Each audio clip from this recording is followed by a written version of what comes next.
Hey everybody, I'm Nancy Houghton. I'm the VP of Marketing here at Viking, and I'm so happy that everyone could come out to join us for this burn demo. All week we've been celebrating Fire Prevention Week at Viking at our various offices. We've been training on how to do our fire drills. We've been talking about fire safety in the home. And today we're so pleased to be partnering with the NFSA to do this side-by-side burn demo. Has anyone ever seen fire sprinklers in action before? Some, okay.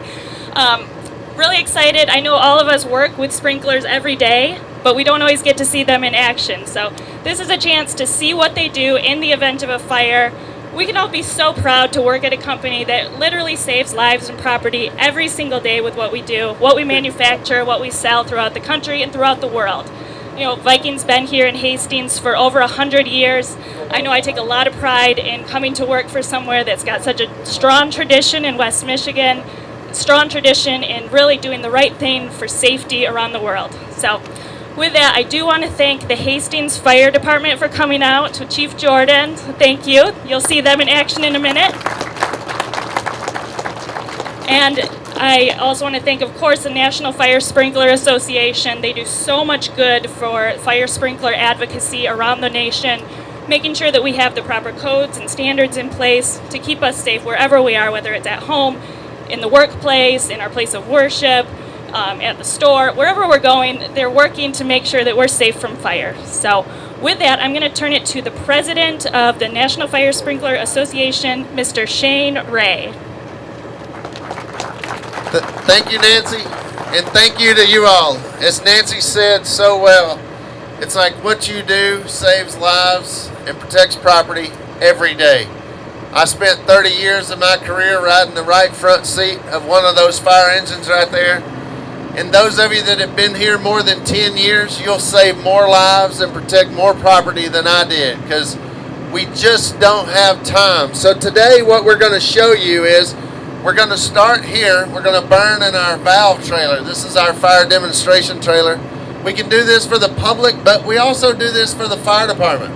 So we train fire departments all over the country in telling them this is what you're going to face in a sprinkler controlled fire, because they underestimate it. And if you see a sprinklered building burned down, it's typically because the fire department didn't know how to operate with it.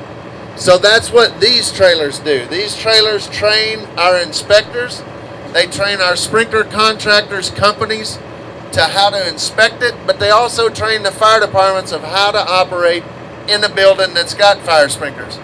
And then we'll go to this trailer. We have 41 of these trailers around the country, and they're the most powerful display of what you do every day, because the modern synthetic material, so you take all this furniture in here will kill everything in a 3,200 square foot house in less than 5 minutes.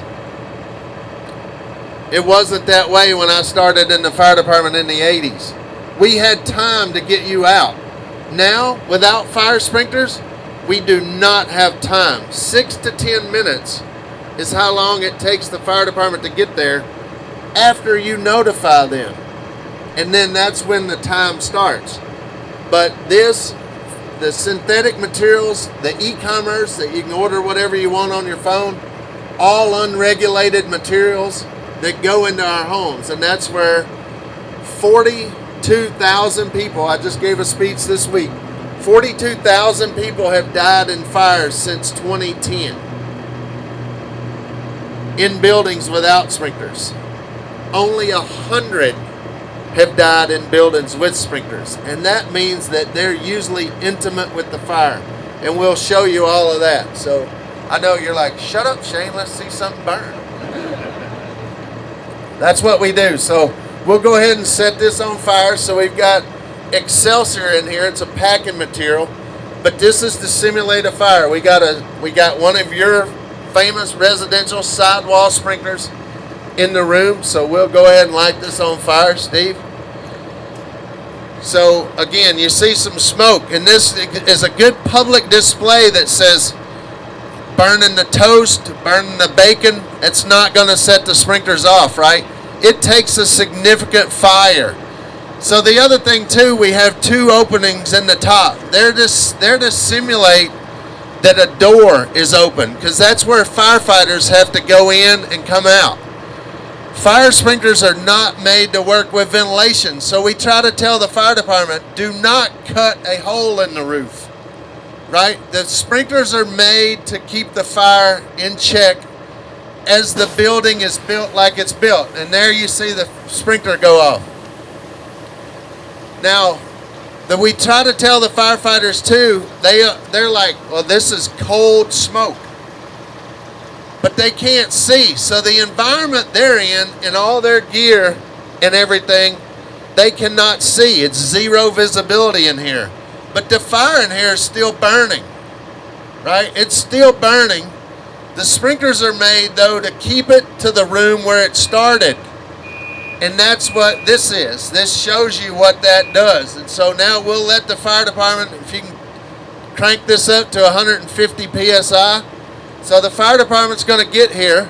They're going to pump the connection. So it supports the sprinklers. And you'll see this to where it's coming out more water. But they'll take this piece and it'll clear this up. Right? You can see the volume of water. So that's where the fire department supports the sprinkler. And then over time here, this is controlled to the room where it started. And 96% of the time, only 2 sprinklers are needed to control the fire. Only 2. And it'll contain it. And then you see, it's got to wet the walls. It's got to wet the wall behind it. It's got to cover the room. It's got to throw up and out. That's the significance of what you do every day. And you can see now that they pump it, it's like there's more water. But we also tell the firefighters, it's like, do not turn the sprinklers off until you can see again. Right? When you can see to walk around in here, and in a minute, I'll be able to see where the fire's under control. That means it's out. So I can already see here now. I can start to see the floor. I can see the pipe inside the room here. So once I start to see that, that's where we tell firefighters, okay, now you can turn that off. Right? I can see my chair now in here. So that's the significance, and that's what we use these trailers for. And your products are in all of our units.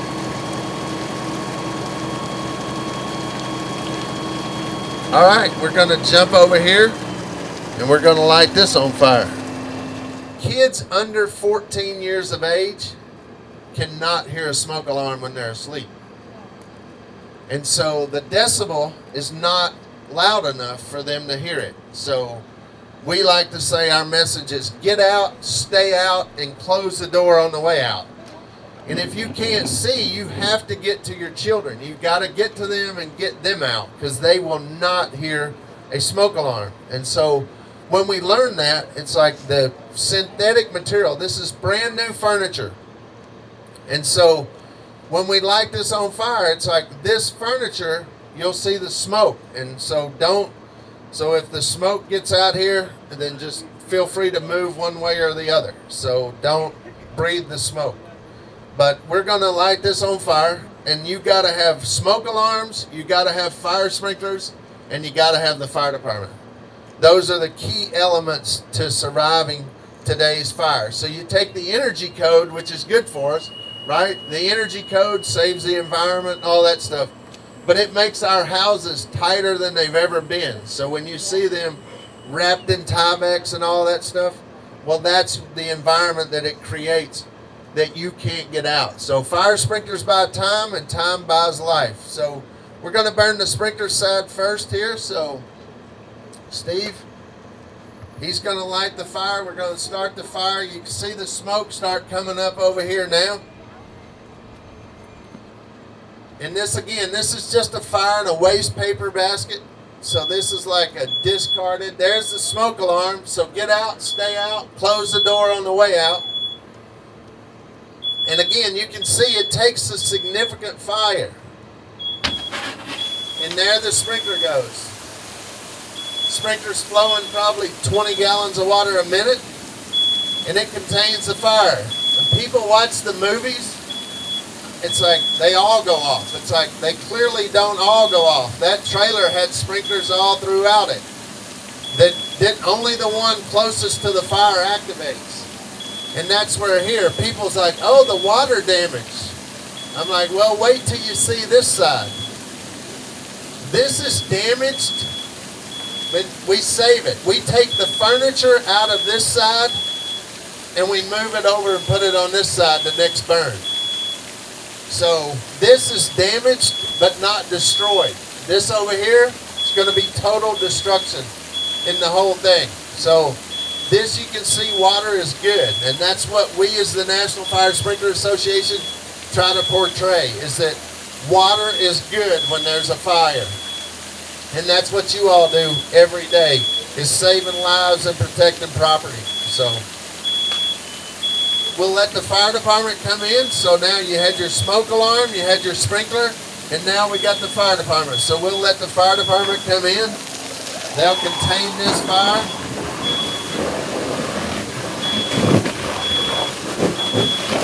They make sure it's out, because again, these are only made in a residential property. They're only made to contain the fire to where it is.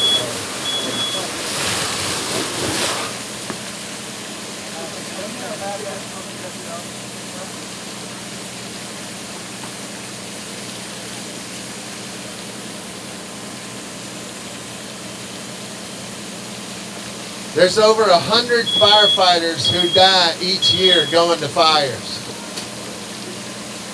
But unfortunately, too, what you'll see in this side, there's 600 firefighters a year that'll die because of cancer.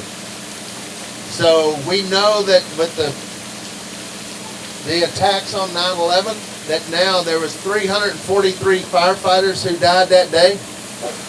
There's more than that who have died now as a result of occupational cancer after the fact. And that's what sprinklers help firefighters to not have to face that, because what you're going to see over here, much, much different than what the firefighters experienced over here. So again, we'll take this furniture, we'll set it out, we'll dry it out, and then we'll put it on this other side. So we're probably all going to want to move back just a hair when this thing gets going, because it'll get a lot hotter than that side did.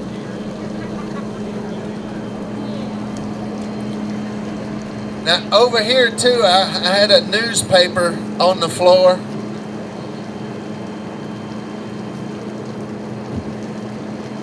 And so here's my newspaper, and they're like, oh, it's wet. It's like, yeah, but I can dry it out and still read it.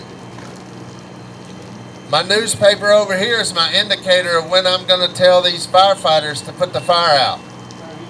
Because this newspaper is going to catch fire here, and it'll never touch any fire. It's because of the heat that's coming down from the top.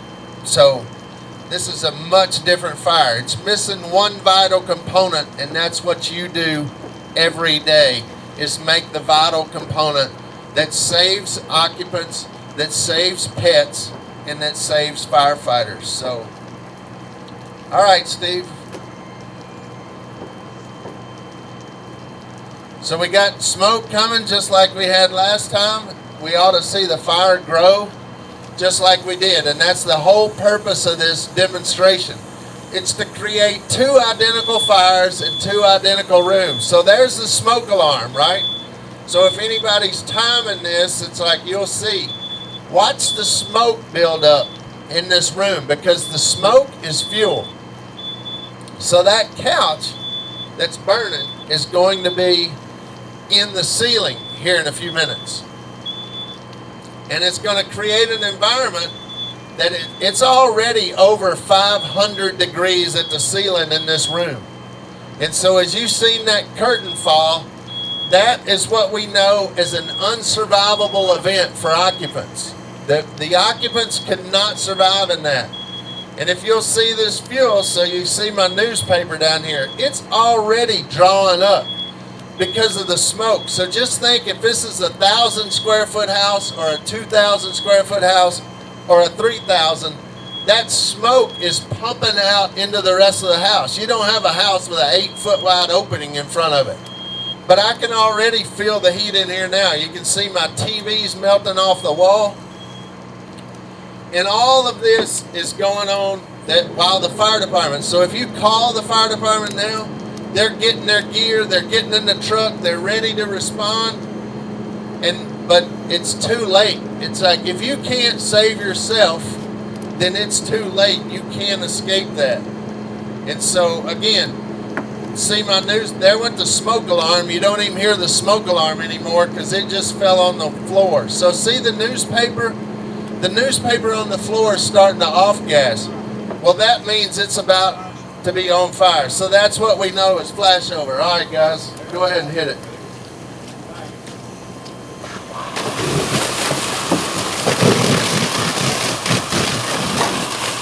That, folks, is what you prevent every day.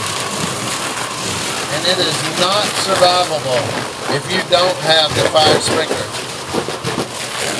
We'll get this put out. Once the fire department gets it put out, then we'll get it to where you can go up here, take pictures, see it, and that kind of stuff. So once the fire department gets it under control, then we'll let you go up there and take pictures, and you can see the difference of what you do every day. So on behalf of the National Fire Sprinkler Association and Viking, who's a big member of ours, thank you for what you do every day. Thank you, and God bless you.